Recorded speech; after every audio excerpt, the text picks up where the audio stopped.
podcast du front office, ça démarre maintenant.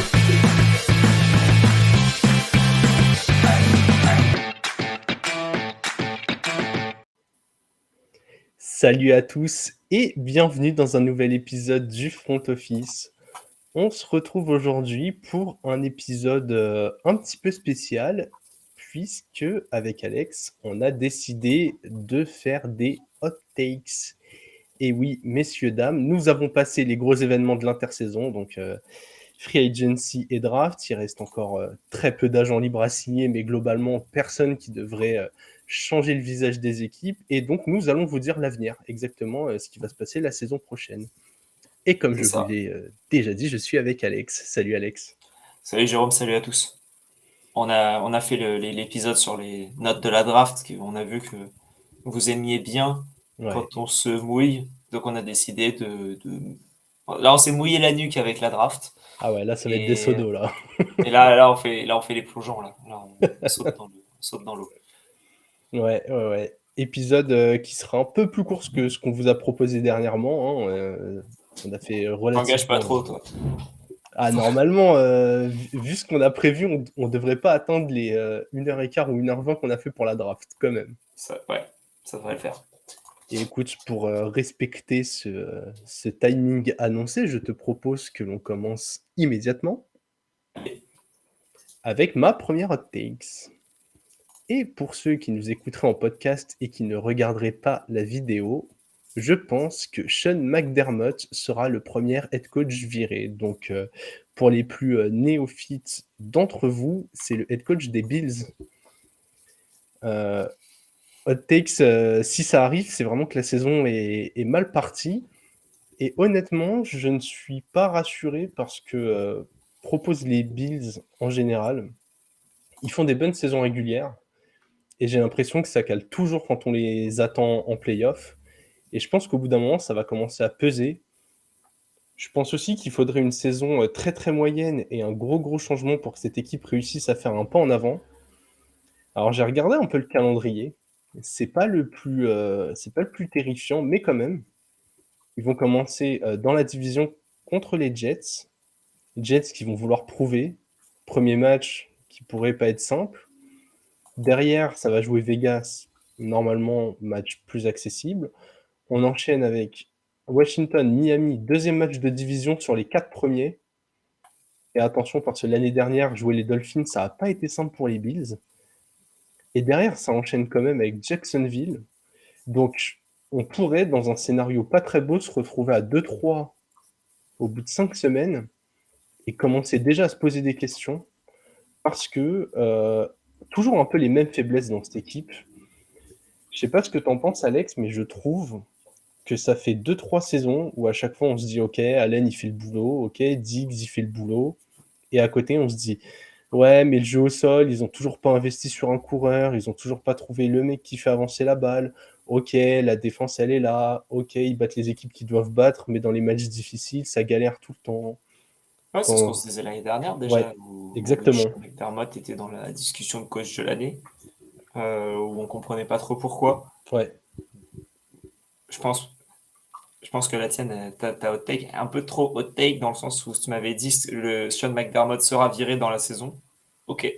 Pour moi, genre, j'y crois. Premier coach. En fait, je mets aussi premier coach parce que je suis allé voir la liste. Il me fallait un coach qui était là depuis assez longtemps pour qu'on arrête de lui laisser une chance. Et il y a beaucoup de nouveaux coachs dans pas mal d'équipes.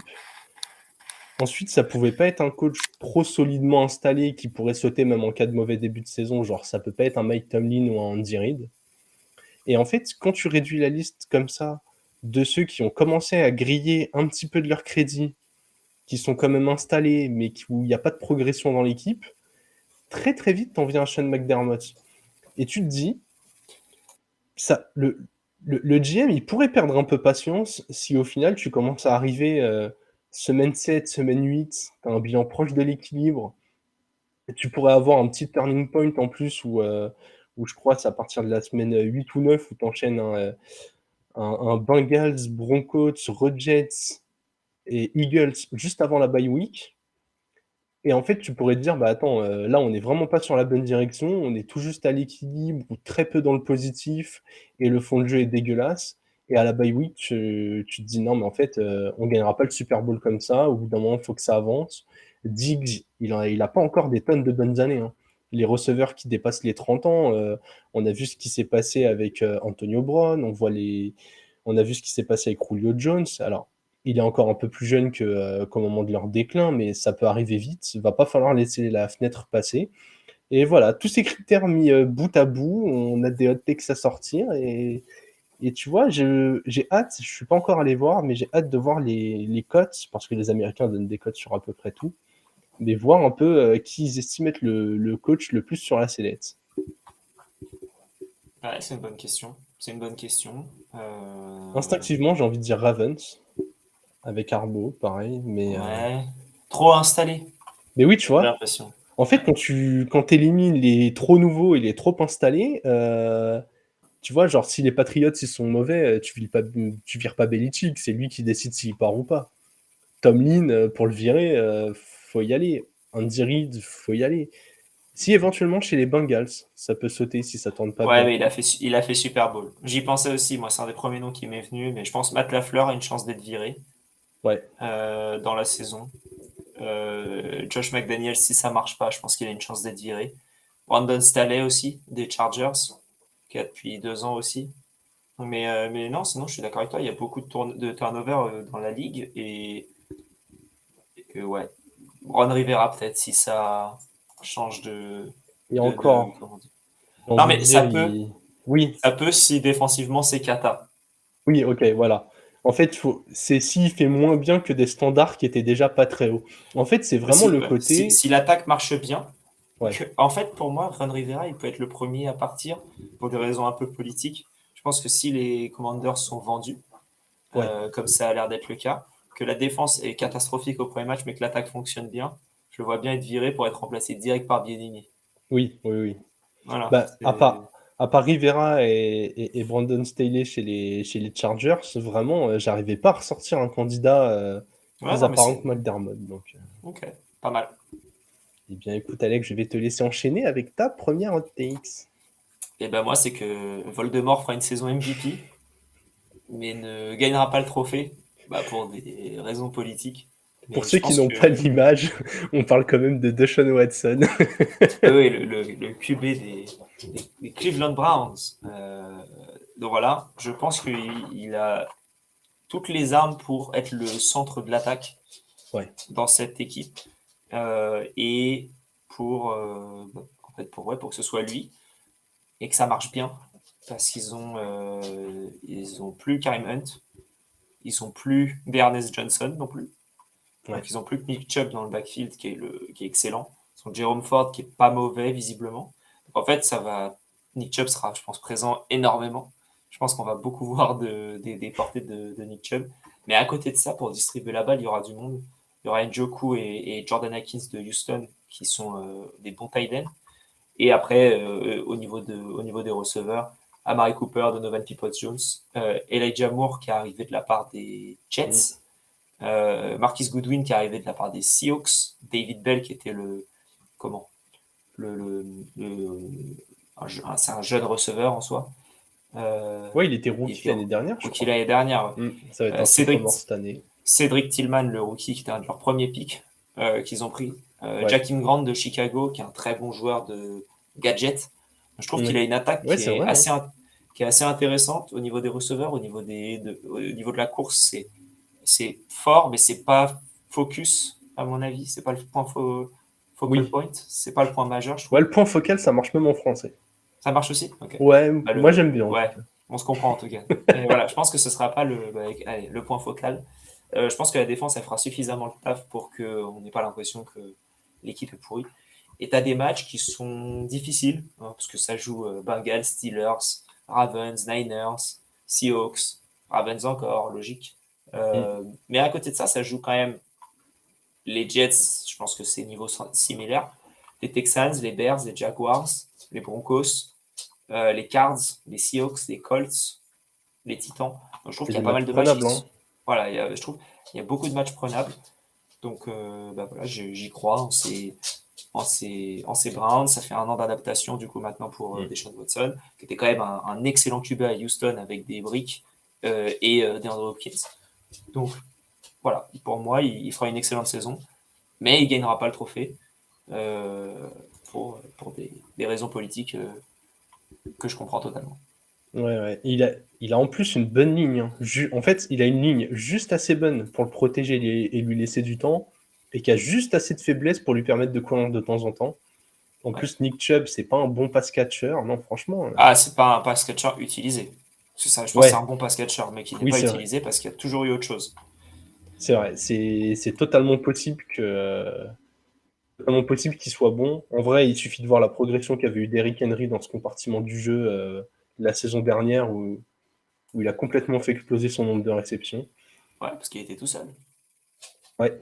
Et c'est vrai que là, même s'il y a du jeune, Nick Chubb est le seul coureur vraiment référencé de cette équipe. Donc, ouais, non, j'aime beaucoup. Et ouais, il y a des matchs accessibles. Dans la division, tu as le droit de battre les Steelers, tu as le droit d'aller en chercher un contre les Ravens, tu as même le droit d'aller en chercher un contre les Bengals. Si tu fais une saison à entre 10 et 12 victoires et où tu es ultra propre, Ouais. j'aime beaucoup cette takes. Mais bon, tu l'as dit, pour des raisons politiques, il ne sera pas MVP. Et je vais pouvoir te donner le vrai MVP de la saison à venir. Ce sera Trevor Lawrence, l'un des nouveaux visages de la ligue. Mais j'ai envie de dire, derrière Mahomes et Burrow, Une belle chevelure surtout. ouais, C'est la chevelure de la ligue en fait. ouais, c'est le duel qui se livre avec Justin Herbert, sauf que lui, pour l'instant, il a une équipe qui progresse. Non, Trevor Lawrence, prochain MVP, tout simplement parce que déjà, on l'attendait comme un phénomène avant son entrée en NFL. Et il y a tout de la good story, c'est qu'il a fait une année 1 où il s'est fait défoncer alors qu'il avait un head coach à chier, il lançait 65 passes par match, il n'arrivait pas à compléter, il n'avait pas de bonne cible, il n'était pas protégé. Enfin bon, une année 1 où on s'est dit non, mais c'est pas possible, ça va être un bust, mais énorme en fait. Et la saison dernière, il s'est relevé, lui qui n'avait jamais connu l'échec à la fac, il s'est relevé et franchement, il a mené les Jaguars à une bonne saison. Ils ont fini en 9-8, je crois, la saison dernière. Ouais, 9-8 c'est ça. qui leur a du coup permis de gagner la division. Ils sont allés battre les Titans en toute dernière semaine. Et là, on le retrouve avec une escouade qui s'est encore améliorée puisque Calvin Ridley revient de suspension. Rappelle que Calvin Ridley avait une breakout season juste avant d'être suspendu avec Matt Ryan chez les Falcons. On a vu que la connexion qu'il a avec Evan Engram, qui va devoir prouver qu'il mérite un contrat sur le long terme, elle est bien installée. Avec Christian Kirk, qui vont être en année 2, on lui a rajouté un coureur puissant à côté de Travis Etienne au sol, et on sait qu'il aime bien aussi cibler ses running backs. C'est toujours quelques TD de plus. Franchement, il a une escouade très très belle. Ils ont investi énormément sur la ligne offensive pour le protéger, mais aussi pour lui laisser du temps. Il va avoir une attaque encore moins prévisible, une équipe un peu plus dominante, il va avoir un peu plus de temps, il va pouvoir mieux dérouler son jeu. On a vu en playoff qu'il avait tout d'un leader. Le match qu'ils font contre les Chiefs, franchement, que ce soit dans la façon dont il l'a géré, même dans la défaite, et la façon dont directement après la défaite, il est allé voir ses coéquipiers, il les a remobilisés. Et on sentait que le message, c'était les gars, on a mis un pied dans l'ouverture de la porte, maintenant la porte, on va la défoncer. On est arrivé là, maintenant on va y aller. Et écoute, l'année 3, ce serait assez précoce, mais on parle d'un vrai phénomène. Je pense qu'on peut avoir cet essoufflement un peu où Mahomes, on peut pas en attendre toujours plus, où Hurts, ça va être difficile de faire aussi bien. Lamar Jackson, il est très décrié, même s'il fait une grosse saison. Il a eu le MVP sur une saison à 36 TD, 6 interceptions. Est-ce qu'il va être capable de faire mieux? Pareil, Aaron Rodgers, il l'a déjà eu 4 fois. Enfin, finalement, à part Joe Burrow ou Justin Herbert, si tout clique bien, il n'y a pas tant de joueurs que ça qui pourraient comme ça être un peu des joueurs de saison régulière, envoyer énormément de yards, être beau à voir jouer. Donc voilà, je trouve que. Et puis surtout en AFC, dans le storytelling de la ligue, ce serait un peu OK, les gars, vous parlez de Mahomes et Burrow, mais en fait, c'est pas un duel à 2, c'est un duel à 3. Il y a Trevor Lawrence qui est là, qui est très jeune et qui est tout à fait capable d'aller les concurrencer. Donc voilà, Ah, et dernier argument aussi, et j'ai oublié d'en parler, c'est ultra important, mais ils sont peut-être dans la division la plus faible de la ligue, ou une Non, des c'est deux plus sûr. faibles, avec la NFC South, qui est peut-être plus, Ouais, c'est vrai. plus stackée, Niveau... mais là, très Ouais. clairement, ils vont jouer. Bon, les Colts, on va voir ce que ça donne, mais on parle d'une équipe où le QB titulaire sera soit un rookie qu'on présente comme un projet en Anthony Richardson, soit Gardner Minshew qui n'a encore pas convaincu d'être un titulaire. On parle de Titans en déconstruction et de Texans en reconstruction. Il y a potentiellement 6 victoires à aller chercher dans la division. Donc on peut avoir des Jaguars à 12 wins la saison prochaine. Et si Trevor Lawrence brille et fait briller son équipe, je pense qu'il sera vraiment pas loin du trophée. Ouais, c'est possible, hein. En vrai, il y a l'équipe, elle est pas mal. Ouais, Et ouais, avec Ridley, moi j'adore Ridley. Je ouais, pense que pareil. ça peut être, ça peut être une belle équipe. Et j'ai hâte de voir ce que ça peut donner ces Jaguars qui sont en progression depuis plusieurs années maintenant. Donc, ouais, plutôt cool comme choix. J'aime bien. J'essaie de regarder un peu le planning de nos amis de Jacksonville, mais ça a l'air d'être ouais, correct, hein. Il y a des matchs faciles, hein, parce que tu joues la NFC Sud, dont tu as parlé. Ouais. Donc, je veux dire, tes 3 derniers matchs, c'est Buccaneers, Panthers, Titans. Quand tu croises Euh, la NFC Sud en plus de ta division, genre potentiellement, t'as 9 ouais. matchs, t'as 9 Ils prennent aussi la matchs FC où t'es Nord, hein. favori. Ils prennent aussi tout la FC Nord. Ouais. Ouais. Mais, Ça. mais Et tu oui, vois, oui, effectivement. les 3 de NFC Sud, les 6 de division, 9 matchs où t'es favori, franchement, c'est une belle base pour aller chercher des victoires, quoi. C'est possible. Ouais, Derrière, il faudra aller chercher quelques exploits, mais le calendrier, c'est pas non plus, il n'est pas non plus comme sur des roulettes, hein, comme tu l'as dit, mais ouais, on verra où je les mets dans les pronos une fois qu'on sera plus près de la saison, mais on peut décemment les imaginer à 12 victoires, quoi. ouais, ouais, clairement. Donc voilà, on part sur un Trevor Lawrence MVP. Alex, je te laisse enchaîner avec ta deuxième takes. La deuxième take, c'est une qui, bon, ok, moyenne et un peu, on va dire, on met tout le monde dans le même panier et on en fait une. Ah, mais c'est un C'est panier troué que, en même temps. ouais, c'est un gros panier trouvé. C'est que Stafford, Cup, McVay ou Donald, donc un peu les quatre fantastiques des Los Angeles Rams enfin, du Depuis le Super Bowl Super en tout Bowl. cas. Il y en a un qui sera plus là à la fin de la saison, je pense. D'ici la fin de la saison, en tout cas, ne finis pas la saison avec les Rams. Parce que dire que McVay sera à la retraite ou Donald à la retraite l'année prochaine, je pense, ou même Stafford Cut, je pense que Mm. c'est pas nécessairement quelque chose de fou et je pense que ça va arriver. Et je pense qu'il y a quelque chose qui va se passer pendant la saison. Ils ont un planning qui est ok, tu vois, ça joue Seattle, Ouais. San Francisco 2 fois, mais ça joue Arizona 2 fois aussi. Ça joue les Bengals, ça joue Philadelphie. Enfin, il y a quand même des Dallas, Green Bay. Bon, Green Bay, c'est plus Green Bay maintenant. Mais bon, ça joue quand même pas mal de beau monde. Et moi, je serais pas surpris qu'il y ait une offre pour un Cooper Cup et qu'il Ouais. soit tradé. Stafford, je me dis, si imaginons il sera pas cut s'il est blessé, mais ça, je serais pas surpris de voir Bennett titulaire en tout cas d'ici la fin de la saison. Aaron Donald, ça fait plusieurs années qu'il annonce qu'il va prendre sa retraite. Il fait Euh, l'année de plus. ouais, voilà, il fait l'année de plus encore, mais enfin, il y a un moment, si ton corps est lâche, tu peux prendre la Mm. retraite au milieu de la saison. Et McVay, parce que ESPN continue de lui envoyer des chèques et qu'il y a un moment, il va peut-être les encaisser. Donc voilà, c'est pour ça que je me dis, est-ce que ce serait pas l'heure de faire la fin d'un cycle?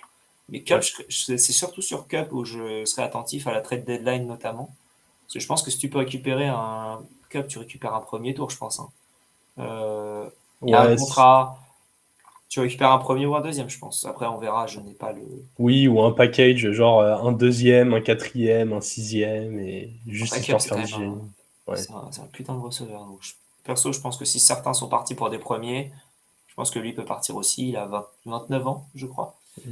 Donc, c'est pas extrêmement vieux non plus. Donc, voilà. C'est mon idée pour cette saison. Non, mais j'aime beaucoup, et limite, n'hésitez pas à nous dire en commentaire, peu importe où vous nous écoutez, lequel des quatre vous verriez partir en premier, parce que c'est pas si simple que ça, hein.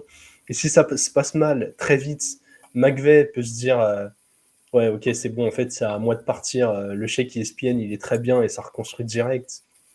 Et dans ce cas-là, t'as peut-être genre McVay qui saute en premier et ça enchaîne le reste derrière. Ah ouais, là, ça En- fait domino, là. Ah ouais, bah oui, c'est ça. Ça se trouve, McVay, c'est le premier domino et derrière, ça trade cup. Ça dit à Stafford, écoute, donne-nous une destination, on va voir si on peut récupérer un 4e tour et on envoie Stenson Bennett et après Surtout, un- Donald, je, il voit. je pense que pour Stafford, ce serait un cut, hein, pour le coup. Ah oui, En mais pendant vrai, la saison. Ok. ouais, en vrai, pendant la saison, tu sais, il suffit d'une blessure ailleurs, d'une équipe qui se dit putain, on avait l'effectif pour aller en playoff, il nous manque qu'un QB. T'es capable Et lui, de. les Lions qui le récupèrent pour rien du tout. Le- Tu sais, genre, le gros coup de bâtard, il s'en va gagner un Super Bowl, il attend que les Lions construisent une vraie équipe, et il Il revient, il dit revient. bah les gars, moi cette année, je suis un peu mieux que Jared Goff, si vous voulez gagner, c'est peut-être pas si mal avec moi, quoi. Hop, hop, hop. Donc voilà. Ouais, non, ben, en fait, moi j'aime bien celle-ci parce que j'ai l'impression elle est vraiment conditionnée, genre par les 7-8 premières semaines, quoi. Ouais, voilà, c'est ça. Ouais. Ouais, c'est clairement ça. Leur planning, il est correct, on va dire. T'as moyen de faire 4-4, quoi, même avec l'effectif des Mm. Rams. Voilà. Parce que en vrai, tu dis qu'au début, tu sous-entendais qu'elle était facile à atteindre en mode je mets tout le monde dans le même panier. Mais imaginons une surprise où les Rams commencent en 6-2 et en fait, tu as tout l'inverse. Ils font un deuxième all-in avec ce qui leur reste pour faire une équipe capable de sortir de la NFC. J'y crois pas, hein, Non, mais ils mais sont tellement capables de faire des all-in tous les ans, de toute manière. Donc, ouais. ouais. Mais ouais. Non, mais tu vois, Cup, il pourrait partir dans. Je sais pas à quel point les Bills seraient capables de mettre un premier tour sur lui. Mais bon, après, il y a le salary cap aussi qui doit marcher, hein, Ouais. donc c'est pas évident. Mais tu as des équipes qui ont besoin de receveurs et qui seraient pas contre d'avoir un Cooper Cup avec les implications que ça a, hein, parce que sinon, tu le payes au minimum. Je pense que tout le monde veut Cooper Cup, mais il faut Ah bah aussi oui. Mais faut mettre les sous derrière. Mais voilà, je pense qu'il y a ouais, quelques équipes qui seraient pas contre nécessairement et à qui ça aiderait réellement dans la course au play. ouais. Et au-delà de ça, tu peux même avoir les Rams qui sont juste dans une saison moyenne, genre qui sont dans le négatif mais pas assez genre pour avoir un top 8 de la draft et qui décident juste de tanker sans plus de raison, hein. Le meilleur moyen de Ouais, tanker, non, c'est encore te débarrasser de tes meilleurs joueurs, hein. c'est vrai, totalement, totalement. Enfin bon, tout ça alors que McVay sera le prochain coach des Dolphins après que vous ayez encore mis un premier tour sur la table pour aller le démarcher et que la ligue Attends, vous c'est pas nous, ça c'est punisse. les Broncos, hein. C'est les Broncos qui ont mis un premier tour sur Sean Payton. Non Donc, mais vous, je parle d'un premier tour de pénalité pour avoir voulu ah parler avec oui, des coachs ah en oui, oui, place. oui, oui, bien sûr. Oui, parce que oui, c'est vrai, à la limite, comment ils s'appellent, les Broncos, ils ont mis un premier tour, mais ils ont eu Sean McVay. Nous, on a Oui, mis Sean Payton, mais nous, on a mis un premier tour. Et voilà, c'est tout. C'est vous vraiment vous avez donné un premier tour. Le jeu est trop facile pour vous, donc double it and give it to the next person. je vais terminer avec ma dernière take déjà. Les Cowboys iront au Super Bowl, messieurs, dames, oui. Et j'ai envie de te dire que ça va se passer assez délicatement en plus, hein. Je pense qu'ils vont pas gagner leur division. Je pense qu'elle va être gagnée par les Eagles. En tout cas, Par les là tout de Commanders. suite. Non. Non, non, la hot take, ça aurait peut-être pu être les Commanders ne finissent pas dernier de la division à la limite, mais non. Les Cowboys au Super Bowl, je vois les Eagles quand même gagner leur division, donc Cowboys passer par les wildcards. Mais on sait à quel point, en fait, je fais par élimination. On sait à quel point c'est difficile d'enchaîner en NFL. Les Eagles, ils viennent de réussir une grande saison, il va falloir faire au moins aussi bien pour aller loin. Ils ont le matériel pour le faire, mais je pense que les adversaires vont les attendre encore un peu plus. Ça va vraiment pas être simple. Et je les vois tomber, je les vois pas retourner au Super Bowl. On le voit même pour des équipes comme les Chiefs ou pour les Bengals. C'est dur d'enchaîner d'une année à l'autre. Premier candidat, les Packers, qui étaient ces dernières années toujours candidats avec Rodgers, se sont éliminés de la course automatiquement en perdant leur QB. On a les Niners, qui ne savent pas encore qui va être leur QB titulaire. Ça les a pas empêchés de rêver l'année dernière, mais je les sens assez poissards. J'ai l'impression qu'il leur manque toujours un petit truc. Et honnêtement, j'ai l'impression que l'année dernière, c'était l'année pour le faire et malheureusement, ça n'a pas marché. Je pense que Dak Prescott va avoir appris de ses erreurs. Il a une escouade encore meilleure. On parle d'une équipe qui a rajouté Brandon Cooks et une escouade offensive qui tournait déjà bien, qui a arrêté de se taper la tête contre les murs avec Zeke Elliott à lui donner encore l'année de trop. Alors peut-être, ça se trouve, demain, cet épisode sera déjà plus valable, il va re-signer au minimum là-bas, mais avec les running backs qu'ils ont draftés, j'y crois pas. Et j'ai l'impression que Pollard, il a un petit côté moderne. Non, j'avais entendu qu'il signerait aux Bucks. Zeke. Ouais, j'ai entendu ça aussi. Ouais, ok. Et surtout, ils ont fait un truc que nous, on aime beaucoup, la fameuse règle du coup droit Rafael Nadal, mais ils continuent d'investir sur leur défense qui était déjà excellente. On parle d'une défense très bonne, dont les cadres, Micah Parsons et Trevon Diggs notamment, sont des joueurs très jeunes qui prennent en expérience d'année en année. Je pense que là, ça va être du coup la 4e année de Diggs et la 3e de Parsons dans la ligue. Ils commencent à avoir les ficelles de ce jeu-là. Vraiment, j'ai l'impression que là, les Cowboys, ils réunissent tout pour y aller. C'est un peu la... Ils ont un peu ce plafond mental qu'il va falloir surmonter, mais je pense que même Prescott, il a encore une petite marge de progression, et je le vois bien être capable de le faire cette année. Je les vois bien ne pas forcer, ne pas tout mettre en saison régulière, se gérer encore mieux. C'est un groupe qui a de la stabilité, et ça, c'est aussi un truc qui nous plaît beaucoup ici. Vraiment, NFC, c'est plutôt j'élimine les candidats, je vois ce qui reste, et très clairement, les Cowboys m'apparaissent comme un candidat ultra crédible. Ouais, c'est possible. C'est possible. Ils ont. Bah, déjà, tu retires la NFC Sud. Voilà, t'as un vainqueur de division déjà qui risque pas trop d'être dangereux, sauf énorme surprise. Moi, je crois pas à la NFC Nord. Avec les Lions, J'y crois pas non plus. les Vikings, les Bears, les Packers. Non, si on parle de mental, les Vikings, oui. Ils ont 20 ans de retard sur les Cowboys. Enfin, Du coup, il te reste la NFC Ouest et la NFC Est. Donc la NFC Est, on en a parlé, c'est les Eagles en gros. Les Eagles, c'est dur d'enchaîner. Les Giants sont. Ouais. Les Commanders, on n'y croit pas spécialement. Et après, il reste la West avec les Niners. Et les Niners, c'est tout en fait. Tu vois. Ouais. Oui, à ce niveau-là, oui, qu'on attend. En fait, t'as 3 équipes, t'as les Eagles, les Niners, les Cowboys. Et j'ai l'impression que c'est le tour des Cowboys. Il peut y avoir une surprise, hein, comme on a dit. Moi, s'il y a une surprise qui doit venir, ça aurait pu être une de mes takes, mais c'est que tu as une équipe de la NFC Sud qui, en fait, se révèle totalement, genre Desmond Ridder et le nouveau Patrick Mahomes, et en fait, les Falcons sont inarrêtables l'année prochaine, mais... ouais, bien sûr. Why not? Why not? Je dis pas que je crois à ce point-là à Desmond Ridder et les Falcons non plus, vu qu'ils ont signé à une équipe, mais why not?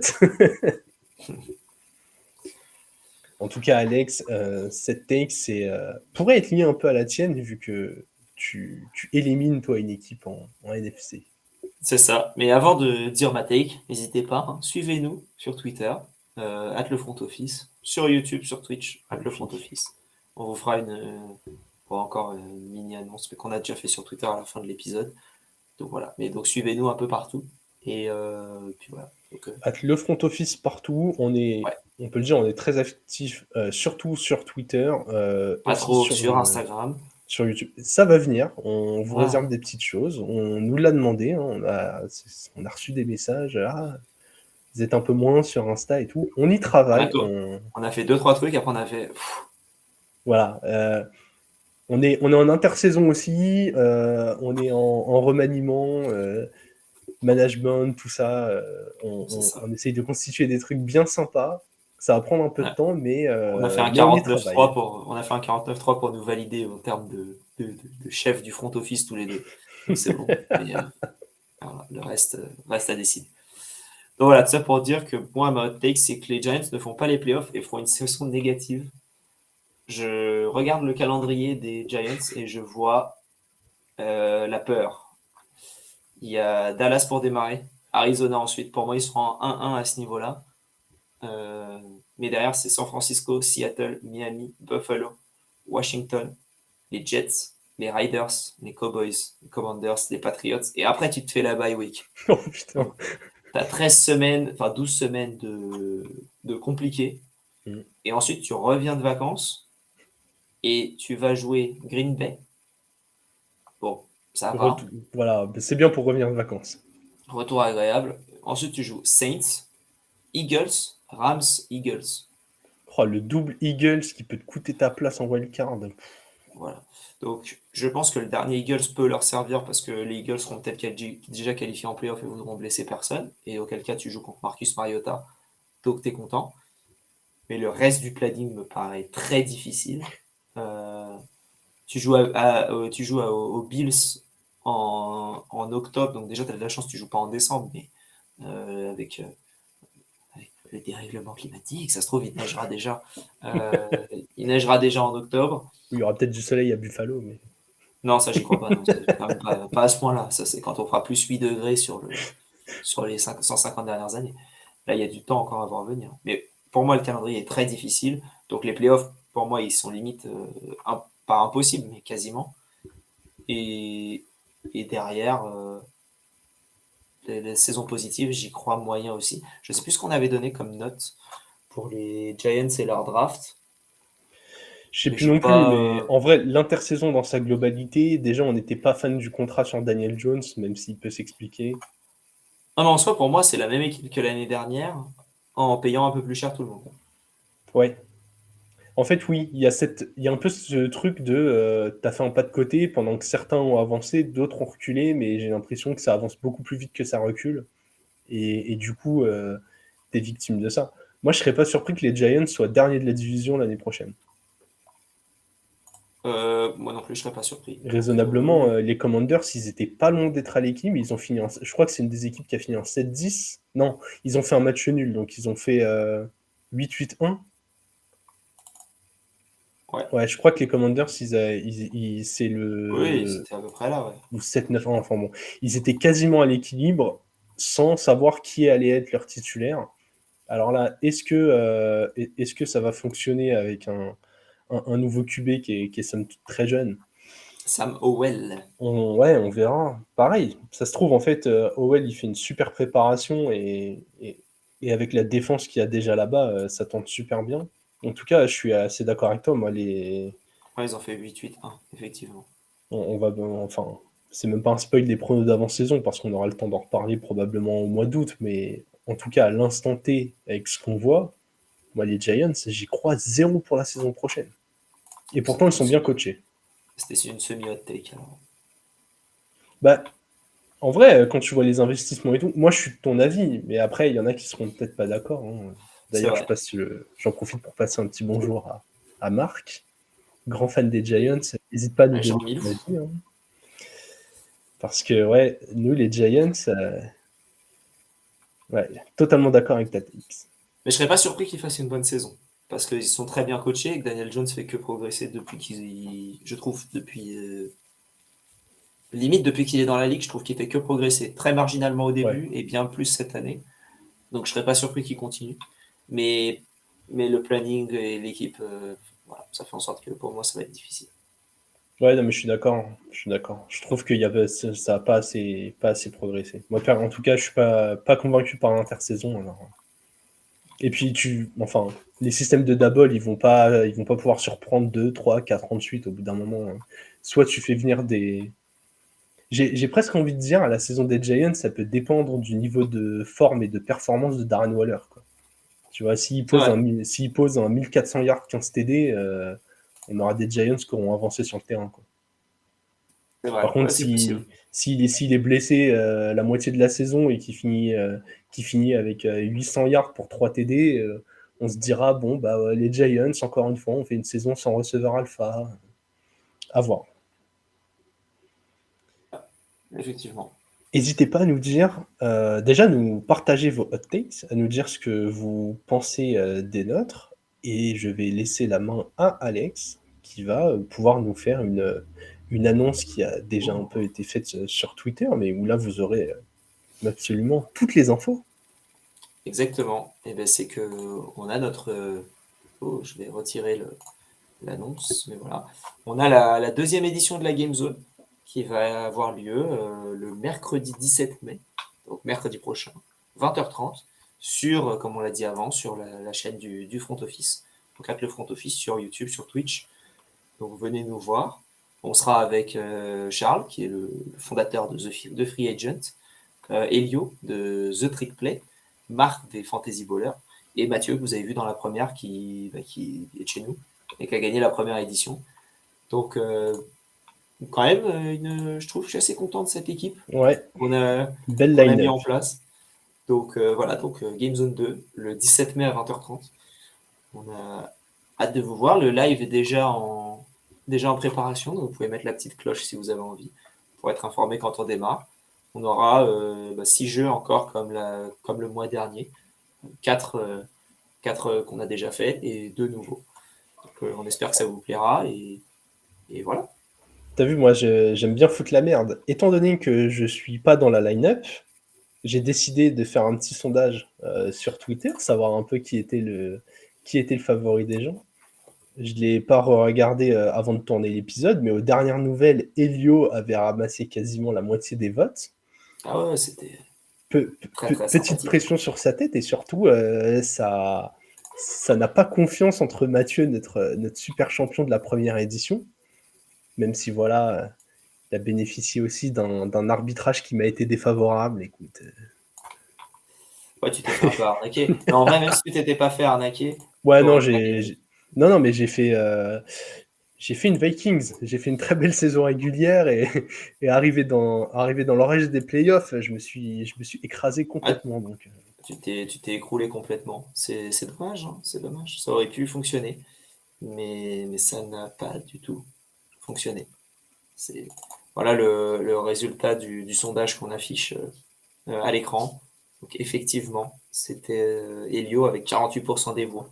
Que vous voyez gagner. Ensuite, Marc avec 28, Charles de The Free Agent avec 16 et Mathieu, notre résident, avec 8%, qui est le champion underdog. c'est un nouveau concept. C'est un concept. C'est un concept. Ouais, j'ai l'impression de ça, c'était à la boxe et l'underdog a enfin gagné. Et après, plus personne croit en lui. C'est le champion de Ligue 2 qui vient de monter en Ligue 1 et qui a la cote qui va être relégable cette saison. Qui voyez-vous descendre 3. Oh là là. On va se fâcher avec les supporters de l'Estac. Écoutez, nous allons nous laisser sur cette annonce. Donc, je rappelle, Game Zone numéro 2 le 17 mai à 20h30. Ceux qui ont la vidéo voient le bandeau défiler en bas de l'image. Ceux qui sont en podcast, vous l'avez C'est entendu. dans la description. On va le mettre dans la description, magnifique. Ouais. Quelle belle suggestion. Et sachez aussi qu'on n'a pas oublié la bye week, qui devrait, si tout se passe bien, avoir lieu aussi ce mois-ci. Travaille sur un invité, si ça peut se faire, je pense que ça peut être sympa. Voilà, j'en dis pas plus pour l'instant, mais on a des belles choses en réserve. Ce sera moi. Exactement, voilà. On sera exactement dans ce setup-là et vous ferez un épisode dans la tête d'Alex. C'est vous qui poserez les questions. Et... Il y a de la place. On peut mettre un canapé. Le canapé de la bye week, exactement. Bon, vous avez annoncé un épisode plus court. On va tenir dans les 40 minutes. Magnifique. Moitié manque pour la draft. Pas mal. Excellent. On sait faire, on sait faire. N'hésitez pas, comme Alex l'a dit pendant l'épisode, à nous suivre @le front office sur Twitch, YouTube, Instagram, Twitter, Telegram, La Poste, le Minitel. On est absolument partout. On n'est pas sur Telegram. Ne cherchez pas, ce sera prêt. Et bah, du coup, vous retrouverez Alex et toute la line-up indiquée le 17 mai à 20h30 en live. D'ici là, on vous souhaite une bonne fin de journée et vive le football.